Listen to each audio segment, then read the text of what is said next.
Mayın 4-də Bakı Ağır Cinayətləri Məhkəməsində Toplum TV iş üzrə növbəti məhkəmə prosesi keçirilib.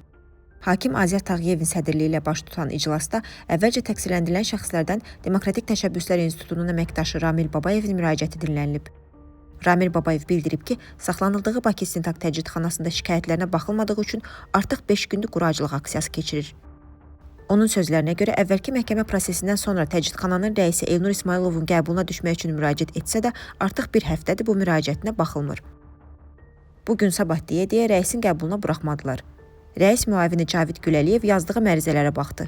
Birinci tələbim işgəncə faktlarına görə Cavid Güləliyevə qarşı cinayət işi açılması idi. O isə dedi ki, burada adam döyən təkcə mənəm ki, digər tələblərimlə bağlı rəislə görüşdə onları qaldıra biləcəyimi dedi. Mən isə bildirdim ki, qanuna əsasən o mənim ərizəmi məhkəməyə göndərməlidir və şikayətim icraata götürülməlidir. 5 gün əvvəl quracılığa başladım. Həkim müayinəsi və ayrı kameraya köçürülməyimi tələb etsəm də təmin etmədilər. Yalnız dünən axşam biliblər ki, səhər məhkəmədir və həkim çağırıblar. Mən isə dedim ki, məhkəmədə iştirak etməyəcəm. Burada zorla gətirilmişəm.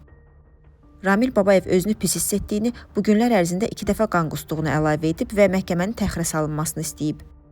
Ardınca çıxış edən IDI rəhbəri və 3-cü Respublika platformasının spikeri Akif Qurbanov ötən müddət ərzində təcridxanada Ramil Babayevlə görüşməyə cəhd etsə də buna icazə verilmədiyini bildirib.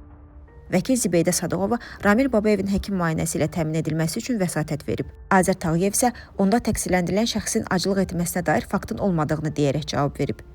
Daha sonra təqsirləndirilən şəxslərdən Toplum TV həmtəsisçisi Ələsgər Məmmədli çıxış edərək Ramil Babayevin həkimlə təmin olunması, eləcə də şikayətlərinin araşdırılmasını xahiş edib. Azər Tağıyev Ramil Babayev üçün məhkəməyə təcili tibbi yardım çağırılmasını təklif etsə də təqsirləndirilən şəxs bununla razılaşmayıb. O, rəis Elnur İsmayılovla görüşmək istədiyini və daha sonra sulu acılığa keçəcəyini deyib. Azər Tağıyev Ramil Babayevin tələbini nəzərə alaraq məhkəmə prosesini mayın 18-nə təxirə salıb. Toplum TV-nin mayın 5-də əldə etdiyi məlumata görə Ramil Babayev quru acılıq aksiyasını dayandırsa da acılıq aksiyasını davam etdirir. Toplum TV işi üzrə ümumilikdə 10 nəfərə cinayət işi açılıb. Onlar öncə qaçaqmalçılıqda ittiham edilsələr də sonradan ittiham ağırlaşdırılıb.